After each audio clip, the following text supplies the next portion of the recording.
ಸಂಸದೀಯ ಕಮಿಟಿಯ ನಿಯೋಗ ಬಂದಾಗ ಅಫಿಷಿಯಲಿ ಆ ನಿಯೋಗ ಬಂದವರನ್ನು ಬೆಂಗಳೂರಿನಲ್ಲಿ ಅರೆಸ್ಟ್ ಮಾಡಿದಂಥ ಕುಖ್ಯಾತಿ ಇದೆ.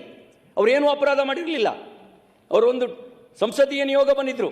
ಅಟಲ್ ಬಿಹಾರಿ ವಾಜಪೇಯಿ, ಮಧು ದಂಡವತೆ, ಲಾಲ್ ಕೃಷ್ಣ ಅಡ್ವಾಣಿ, ಈ ಥರದ ಎಲ್ಲ ಪ್ರಮುಖರುಗಳು ನಿಯೋಗ ಬಂದಿದ್ದರು. ಆ ನಿಯೋಗ ಗೊತ್ತೇ ಇಲ್ಲ ಏನು ಕಾರಣಕ್ಕೆ ಅಂಥೇಳಿ. ರಾತ್ರಿ ಘೋಷಣೆ ಆಯಿತು, ಬೆಳಗ್ಗೆ ಬಂಧನ ಆಯಿತು. ಈ ಒಂದು ಕುಖ್ಯಾತಿ ಇರೋ ಕಾರಣಕ್ಕೋಸ್ಕರ ಈ ದ್ವೇಷ ಭಾಷಣದ ನೆಪದಲ್ಲಿ ನೀವು ಅಭಿವ್ಯಕ್ತಿ ಸ್ವಾತಂತ್ರ್ಯವನ್ನೇ ಹತ್ತಿಕ್ಕುವಂಥ ಕೆಲಸ ಮಾಡ್ತಾ ಇದ್ದೀರಿ ಅಂತಕ್ಕಂಥದ್ದು ನನ್ನ ವಾದ ವಿಚಾರ. ಹಾಗಾಗಿ ನಾನು ಇದನ್ನು ಇಲ್ಲಿ ಹೇಳಕ್ಕೆ ಬಯಸೋದೇನು ಅಂತಂದರೆ, ಇಲ್ಲೇ ಒಂದು ನಿಮಿಷ, ಎಷ್ಟೊಂದು ಮಾತಾಡ್ತಾರೆ, ಒಂದು ನಿಮಿಷ, ಒಬ್ಬೊಬ್ಬರು ಇದೇ ರೀತಿ ಮಾಡ್ತಾರೆ. 2 ದಿವಸ ಮಾಡ್ಬೇಕು, ಎಲ್ಲರೂ ಮಾತಾಡೋರಿದ್ದಾರೆ. ಅದಕ್ಕೇನಾದ್ರೂ ಆಗ್ಬೇಕಲ್ಲ. ಇಲ್ಲ ಇದೆ ಮಾತಾಡಲಿ ನೋಡಿ. ಒಂದು ನಿಮಿಷ.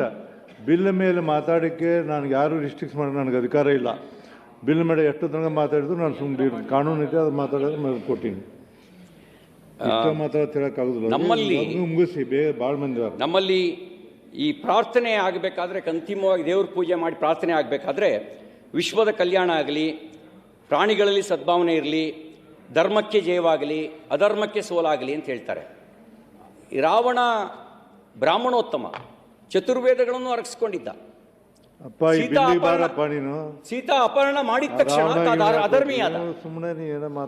ಸೀತಾ ಅಪಹರಣದ ಕಾರಣಕ್ಕೆ ಆತ ಅಧರ್ಮಿಯಾದ.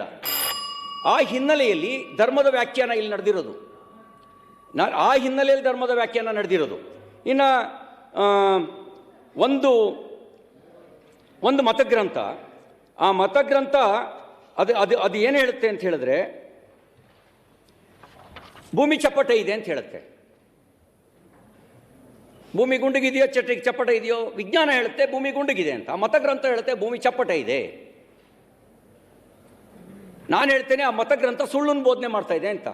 ಇನ್ಯಾರು ಹೇಳ್ತಾರೆ ನಮ್ಮ ಮತವನ್ನು ಟೀಕಿಸಿದ್ದಾರೆ, ಇದು ದ್ವೇಷ ಬಿತ್ತುವ ಕೆಲಸ ಅಂತಾರೆ. ಆಗ ದ್ವೇಷ ಬಿತ್ತುವ ಕೆಲಸ ಅಂತ ದೂರು ಕೊಟ್ಟರೆ ನನ್ನ ಜೈಲಿಗೆ ಕಳಿಸ್ತೀರಾ?